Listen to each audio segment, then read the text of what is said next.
오직 예수 그리스도만이 우리의 참 소망이 되시는 줄 믿습니다. 아멘. 기도하고 말씀을 듣겠습니다. 하나님 감사합니다. 성령님 이곳에 임재하여 주시옵소서. 우리의 영을 깨워 주시옵소서. 듣게 하여 주시옵소서.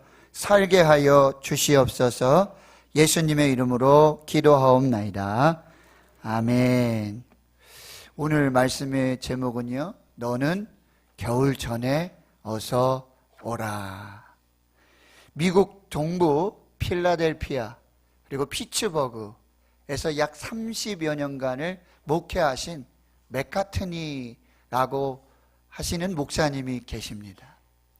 근데 이 목사님은 연말이 되면 항상 오늘 본문의 말씀으로, 특별히 디모데후서 4장 21절의 말씀으로 너는 겨울 전에 어서 오라 하는 제목을 그가 목회하실 동안 30여 년 동안 해마다 계속해서 설교를 하셨다고 합니다. 그런데 그 설교가 너무 감동이어서 당시 그 설교를 하게 될 즈음이 되면 인근에서 비행기를 타고 오시는 분도 있었대요. 거기서 예배 드리고 목사님의 설교를 듣고 은혜를 받기 위해서. 겨울이 왔습니다. 어떻게 겨울을 우리가 알 수 있을까요? 날씨가 추워지죠. 그런데 밖에 나가보면 이 나무들이 봄에 꽃이 피고 싹이 나고 여름에 무성했던 그 나무들이 가을을 지나면서 울긋불긋 아름답게 단풍을 내고, 그리고 겨울에 그 낙엽이 다 떨어집니다. 저도 간혹 앞산에 나가서 이렇게 운동을 하고 산책을 합니다. 그런데 그 나무에 낙엽이 떨어진 그 겨울이 되면 그 나무의 진짜 모습이 드러난다는 거예요. 잎이 나고 싹이 나고 꽃이 피고 무성했던, 그리고 아름답게 물들었던 그 가을의 낙엽들이 다 떨어지는 겨울이 되면 비로소 그 나무가 어떠한 나무였는지, 그 나무의 실체, 진짜 모습이 드러난다라고. 우리 인생에도 겨울이 옵니다. 그런데 우리 인생의 겨울, 인생의 마지막이 오면 내가 어떠한 사람이었는지 진짜 모습이 드러나게 된다는 거예요. 내가 하나님 앞에 서게 될 그때, 인생의 마지막, 인생의 겨울이 오면 나의 진짜 모습이 하나님 앞에서 가감없이 드러나게 된다라고 하는 것입니다. 누구에게나 인생의 겨울, 인생의 마지막이 옵니다. 다만 그 날과 그 때를 모르고 있을 뿐입니다. 인생의 겨울이 오는 데 순서가 없습니다. 우리는 추운 겨울을 대비하는 마음으로 인생의 겨울, 인생의 마지막을 준비하고 대비하는 지혜가 필요한 것입니다. 그래서 일할 수 있을 때 일해야 된다는 거예요. 일할 수 없는 밤이 오고 일할 수 없는 인생의 겨울, 인생의 마지막을 우리가 맞이할 수 있다는 거예요. 될 수 있는 대로 모든 사람들과 화목하라. 할 수 있거든 모든 사람들과 화평해라. 그리고 하나님의 영광을 위해서 살아라. 우리의 인생의 겨울, 인생의 마지막이 언제일지 알 수 없기 때문에 그렇습니다. 오늘 본문은 로마 감옥에서 인생의 겨울, 인생의 마지막 순간을 맞고 있는 바울의 마지막 메시지입니다. 그가 전하는 마지막 챕터의 신앙 이야기입니다. 오늘 우리에게 주시는 메시지는 무엇입니까?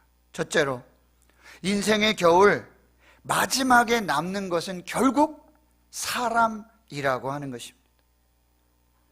바울이 인생의 마지막까지 남아있던 사람들의 명단을 이야기해 주고 있어요. 바울의 인생의 마지막, 그 마지막 겨울을 함께 했던 그 사람들이 바울의 목회 사역의 열매였습니다. 데살로니가전서 2장 19절 20절에 우리의 소망이나 기쁨이나 자랑의 면류관이 무엇이냐? 그가 강림하실 때 우리 주 예수 앞에 너희가 아니냐? 너희는 우리의 영광이요 우리의 기쁨이니라.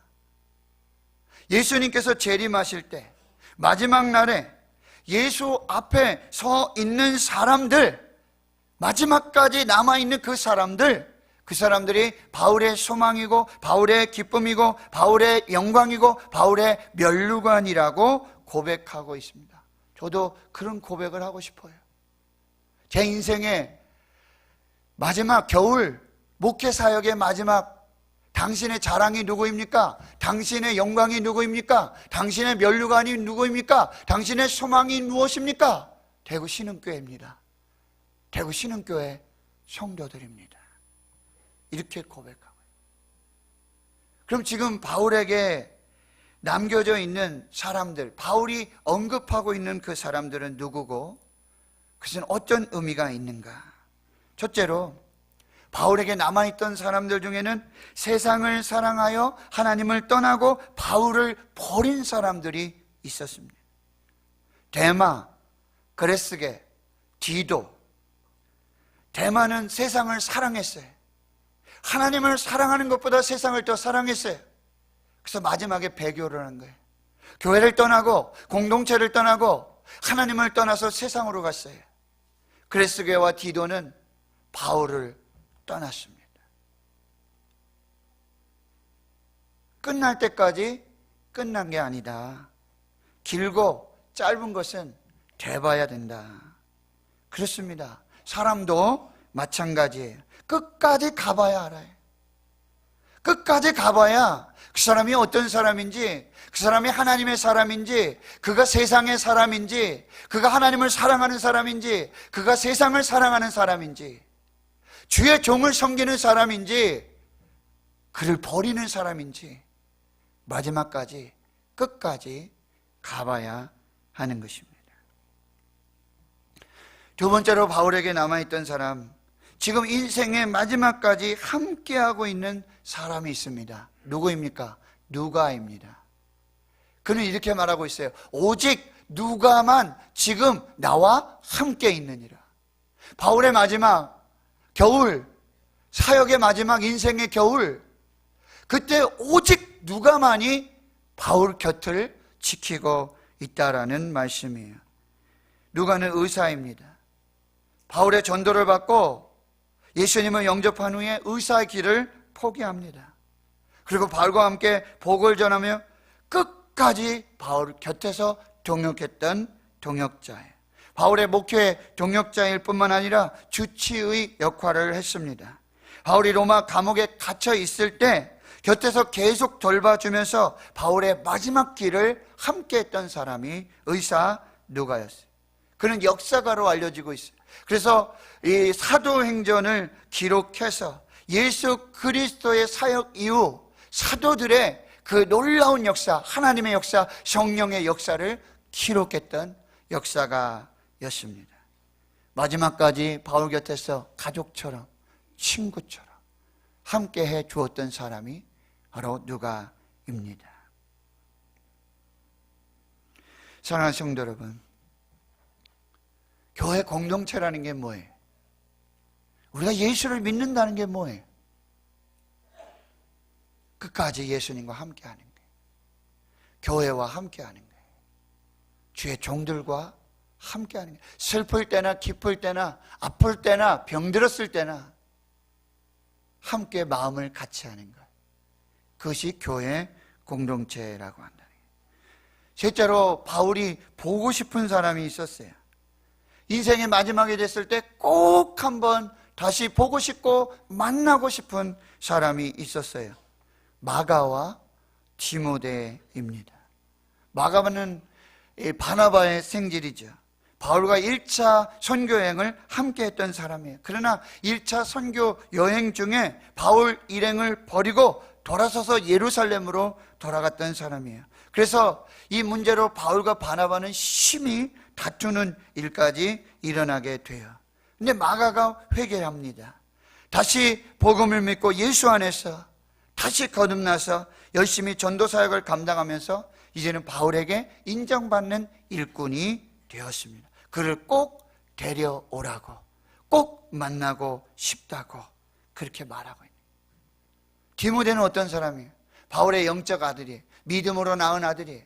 바울의 목회 동역자일 뿐만 아니라 후임 목회자로서 에베소 교회를 섬기면서 주의 복음을 전했던 사람입니다. 마가와 디모데는 바울이 항상 눈물로 기도하고 만나기를 원하며 꼭 함께 하기를 원했던 그 사람이었다라고 하는 거예요. 여러분, 인생의 마지막 보고 싶은 사람, 꼭 만나고 싶은 사람이 누구입니까? 저와 여러분이 인생의 마지막에 누군가에게 꼭 한번 만나고 싶은 사람, 내가 그 사람은 꼭 만나고 싶다, 내가 그 사람에게 잘못한 것 있으면 회개하고 싶다, 내가 그 사람에게 더 베풀지 못한 거 있으면 마지막에 베풀어주고 싶다, 나와 함께 해줘서 고맙다, 나는 이 마지막 인사를 내가 꼭 하고 싶다, 꼭 만나고 싶다. 저와 여러분이 누군가에게 그런 사람이 될 수 있기를 축원합니다. 바울의 인생에 마지막에 무난하는 사람들이 있어요. 도움을 준 사람이고 바울의 목회의 디딤돌과 같은 사람이에요. 두기고, 그는 에베소로 보냈다 그랬어요. 마지막까지 주의 종의 동역에 함께 참여하고 있는 사람을 말해주고 있어요. 또 누가 있습니다. 브리스가와 아굴라 부부죠. 그가 사도 바울을 얼마나 섬겼는지요. 오네시보로, 그는 종이었죠. 빌레몬, 그를 잘 섬겨주었던 그 주인의 모습을 볼 수 있어요. 에레스토, 드로비모, 음불로, 부데, 리노, 글라우디아, 주의 종의 목회에 도움을 줬고 디딤돌이 되어줬고 위로가 되어줬던 그 사람들을 기록해 주고 있습니다. 마지막으로 바울을 반대한 사람이 있어요. 대적자들이 있습니다. 걸림돌이고 거침돌이. 누굽니까? 구리 생공업자 알렉산더. 그는 우상을 만드는 사람이었던 것 같아요. 그러나 바울의 복음, 예수의 복음이 뭐예요? 우상을 섬기지 말라, 어떤 우상도 만들지 말라, 우상에게 절하지 말라. 이게 복음의 핵심인데, 그로 말미암아 경제적으로 엄청난 타격을 입었던 것이 분명해 보입니다. 그러니 사도 바울을 핍박하죠. 대적하죠. 그는 목회사에게 무조건 반대하는 게 걸림돌이 되고 거침돌이 돼서 그 하나님의 역사를 방해했던 사람. 여러분 기억하세요. 주의 종을 방해하고 주의 사역에 반대하고 하나님의 역사를 대적하는 것은 곧 하나님을 대적하는 거예요. 곧 하나님을 대적하는 것이다. 이것을 우리는 분명히 깨달아야 한다. 근데 이 사람이 어떻게 돼요? 너한테도 대적할 것이다. 나한테 대적했을 뿐만 아니라 너의 목회에도 걸림돌이 되고 거침돌이 될 거다, 그렇게 말하고 있어요. 여러분 그렇습니다. 한 번 반대한 사람 있잖아요, 대대로 반대합니다. 아버지가 반대하면 아들도 반대해요. 아들이 반대하면 손자가 반대해요. 그거는 왜 이렇게 잘 배우는지 모르겠어요. 예수 그리스도를 섬기고 하나님을 섬기고 순종하고 충성하고 봉사하고 이런 것들을 잘 대대로 섬겨서 믿음의 명문 가정을 이루어야 될 것인데, 할아버지 반대하면 아버지 반대하고, 아버지 반대하면 자손 반대하고, 손자가 반대하는, 여러분 그것은 결코 행해서도 안 된다라고 하는 것입니다.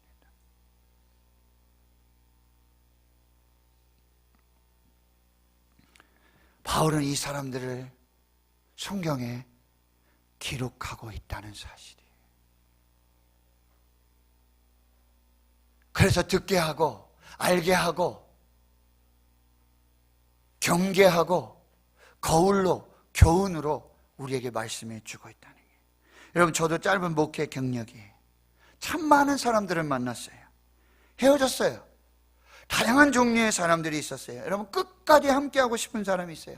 나에게 자랑이 되고 나에게 소망이 되고 나의 기쁨이 되는 사람들이 있었어요. 자꾸 기억나는 사람이 있어요. 고마운 사람이 있어요. 끝까지 함께 가고 싶은 그 사람이 있어요. 기억하고 기도하는 그 사람이 있어요. 생각하면요 저절로 행복해요. 미소가 나요. 자꾸 연락하고 궁금한 그 사람들이 있어요. 그런데요, 기억하고 싶지 않은 사람이 있어요.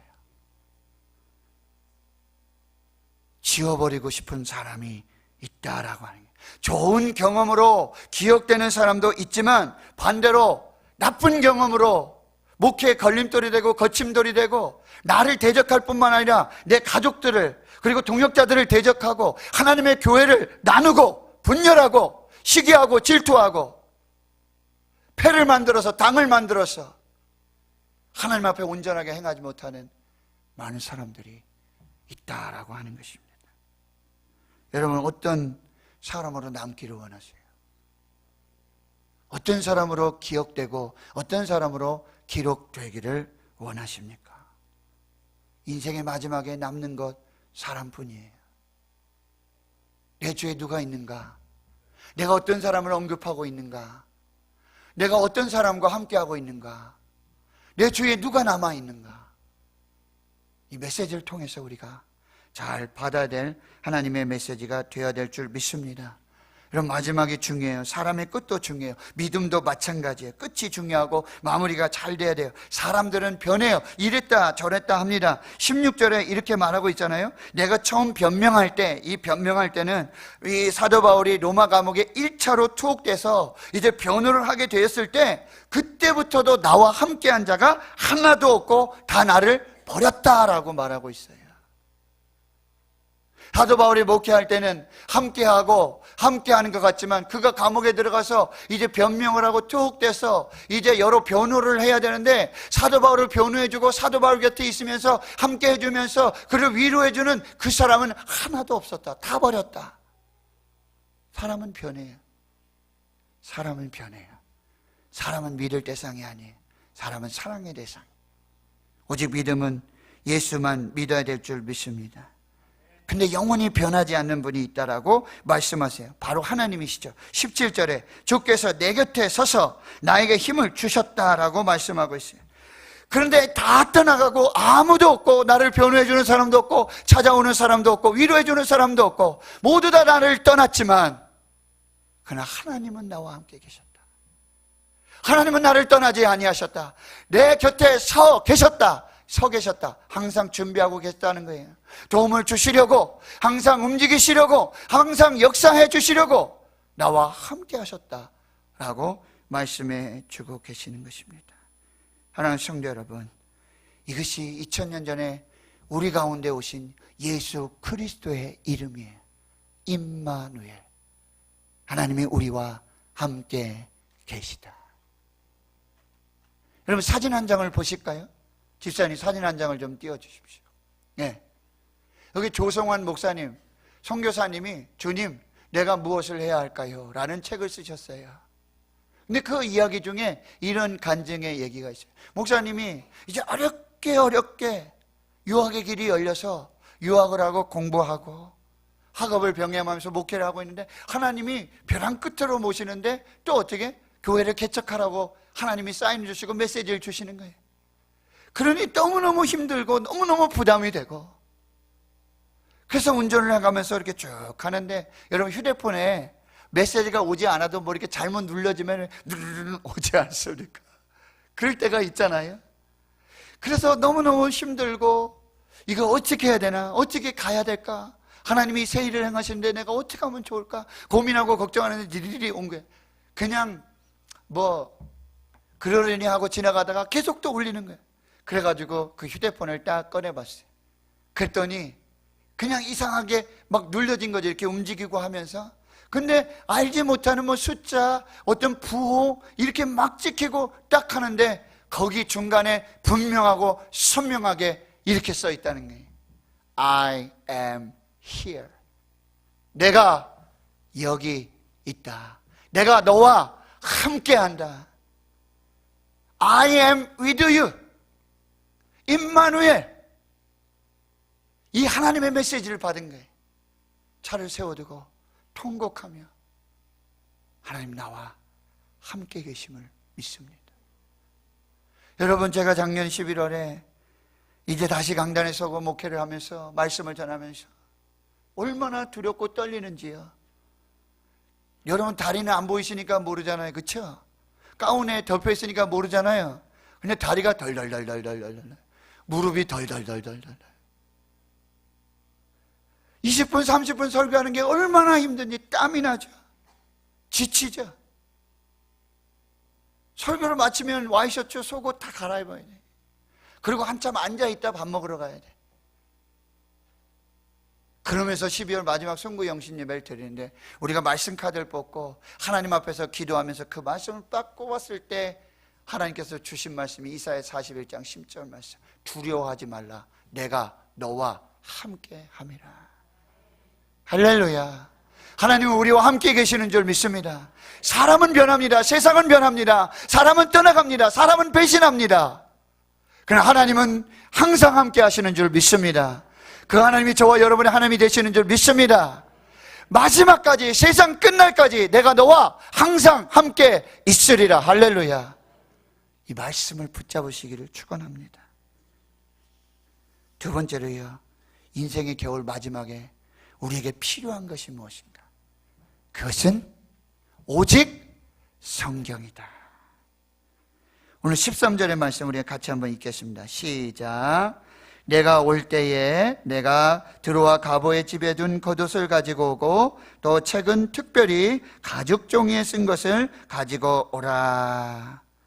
바울이 인생의 마지막 겨울을 만났을 때 로마 감옥에서 디모데를 간절히 기다리고 있어요. 몇 가지 부탁을 하는데 마가를 데리고 와라. 그리고 감옥이 너무 추우니까 겉옷을 좀 가지고 왔으면 좋겠다. 그리고 마지막으로 가죽 종이에 쓴 것, 가죽 종이에 쓴 것, 그것이 뭐예요? 성경이에요. 성경을 가져오라고 말하고 있어요. 바울이 지금 감옥에서 얼마 남지 않은 인생의 마지막을 보내면서 가죽 종이에 쓴 성경을 찾고 있어요. 말씀을 사모하고 있어요. 여러분, 감옥에서 당장 필요한 게 여러 가지 있을 수 있겠죠?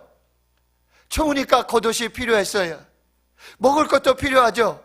또 어떻게 해요? 사람이 그리워요. 사람을 만나고 싶어요. 연락도 하고 싶어요. 그런데 그것보다 더 중요한 건 말씀을 가져와라. 하나님의 말씀을 가져와라. 생명의 말씀을 가져와라 라고 말하고 있어요. 여러분, 유명한 설교학자 헤던 로빈슨 박사님이 계시는데 그가 이런 책을 썼어요. The Art and Craft of Biblical Preaching. 성경적 설교의 기술, 성경적 설교의 기술이라는 책을 썼는데 거기에 이 부분을 이렇게 묘사하고 있어요. 제가 읽어드릴게요. 사도라도 책을 읽어야 했다. 바울이 디모데에게 쓴 마지막 편지의 마지막 부분에 이런 구절이 있다. 내가 올 때 들어와 가보의 집에 둔 겉옷을 가지고 오고 또 책은 특별히 가죽 종이에 쓴 것을 가져오라. 사도 바울은 황제의 손에 죽을 날만 기다리는 늙은이였다. 그는 사슬에 매인 채 음산한 로마 감옥에서 갇혀 있었다. 뼛속까지 스며드는 냉기를 쫓기 위해 겉옷이 필요했으나 마음이 녹시는 것을 막기 위해 책과 양피지 문서가 필요했다. 찰스 스펄전은 이 장면을 두고 이렇게 말했다. 사도라도 책을 읽어야 했다. 그는 성령에 감동되었지만 책을 원했다. 그는 주님을 보았지만 책을 원했다. 그는 3층 천에 올라갔다 왔지만 책을 원했다. 그는 신약의 많은 부분을 기록했지만 책을 원했다. 바울은 더는 준비할 설교가 없었고 더는 써야 할 책이나 편지도 없었지만 계속해서 책을 읽을 필요가 있었다. 사도라도 책이 필요했다.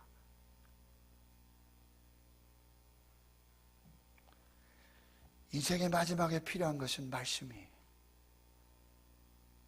저는 우리 목사님도 계시고 우리 전사님 계시고 간사님 정말 말씀을 많이 읽어요. 저는 출근하자마자 앱으로 이 말씀이 나오는 앱을 틉니다. 교회에 있는 동안에 계속해서 말씀이 나올 수 있도록. 저는 집에서 잘 때 태어나면서부터 계속해서 이 앱을 틀어서 이 말씀을 듣고 잡니다. 여러분에게 지금 가장 필요한 게 뭐예요? 돈입니까? 무엇이 필요합니까? 이런 말씀을 붙잡으세요. 우리 교회에 일주일에 3번씩 투석을 하세요. 2주, 3주 끝도 없는 항암 치료를 하세요. 그러나 그 집사님이 일어나자마자 하나님의 말씀을 붙잡고 하나님의 말씀을 쓰세요. 삐뚤삐뚤. 옛날엔 글씨체도 좋으셨는데 지금은 많이 흔들리시는 것 같아요. 고통이 와요. 힘들어요. 그래도 내가 그 말씀을 써야겠다. 그래서 필사를 하고 계시는 거예요. 장님 중에 하루 종일 다리미질 하시잖아요. 그러나 말씀을 항상 틀어놓고 말씀을 항상 들으시면서 하루 50장씩 읽지 않으면 일을 안 하세요. 우리 장님 중에 하루 종일 미싱을 해요. 술을 놓으셔야 돼요. 극동방송을 들으셔요. 우리 집사님 중에 차량 운행하시잖아요.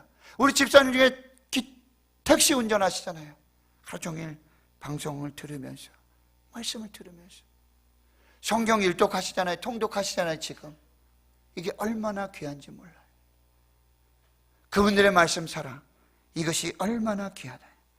여러분, 제 신학교 동기 중에 강동엽 목사라는 분이 있어요. 이분은 세문안교회 이수영 목사님, 거기서 부목사 생활을 아주 오래 하면서 아주 훈련을 잘 받으셔서 얼마 전에 창원에 더사랑교회로 부임을 하셨어요.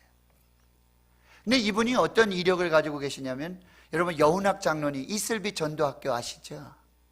근데 그분이 함께 하시는 게 뭐냐면 이슬비 암송학교라고 있습니다. 말씀을 암송하는, 말씀을. 근데 이 목사님이 어릴 적부터 이 이슬비 암송학교의 장학생으로 선발됐어요. 말씀을 암송하고 이렇게 하면서. 그래서 도움을 받고, 영적인 도움을 받고, 물질적인 도움을 받고 신학을 다 마쳤어요.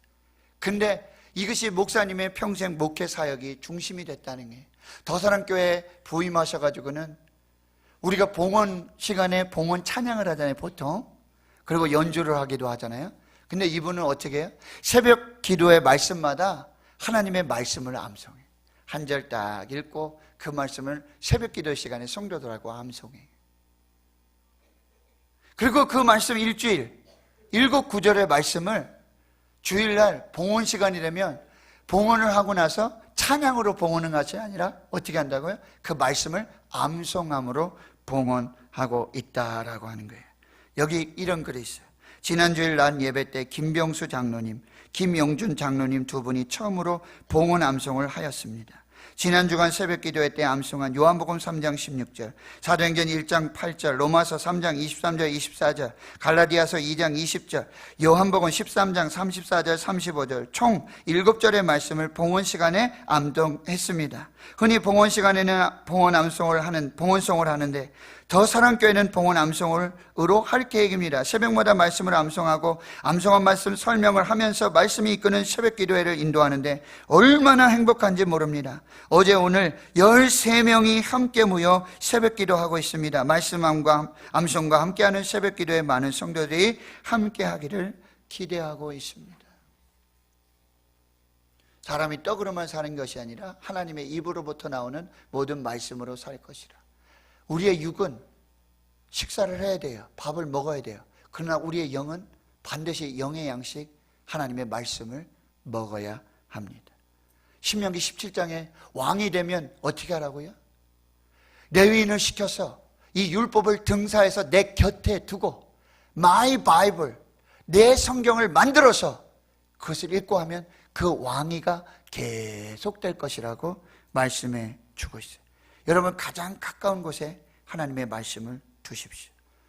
여호수아 1장에 모세가 죽고 여호수아가 이제 그 바톤을 이어받았을 때 가장 먼저 하셨던 말씀은 내 입에서 이 율법책을 떠나지 말게 하라. 주야로 묵상하라. 그 가운데 기록한 대로 다 지켜 행하라. 그리하면 내가 길이 평탄하게 되고 내가 형통할 것이다.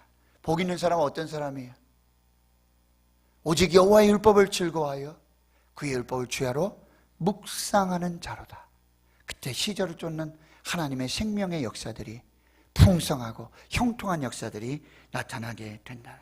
디모데후서 3장에 오직 성경이 구원의 책이고 영생의 책이고 생명의 책임을 우리에게 말씀해 주고 있다라고 하는 게, 우리 인생의 마지막에 필요한가? 하나님의 말씀이다. 마지막 세 번째로, 구원은 오직 하나님께 있다.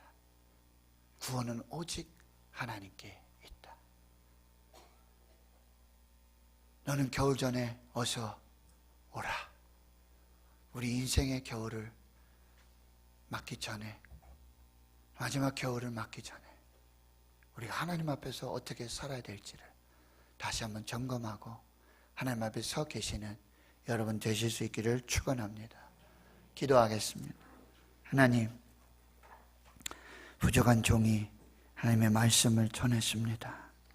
하나님의 말씀만 들려지게 해주시고 새겨지게 해주시고 하나님의 역사가 있게 해주시옵소서. 인생의 겨울, 인생의 마지막을 잘 준비할 수 있는 지혜를 주시옵소서. 예수님의 이름으로 기도하옵나이다. 아멘.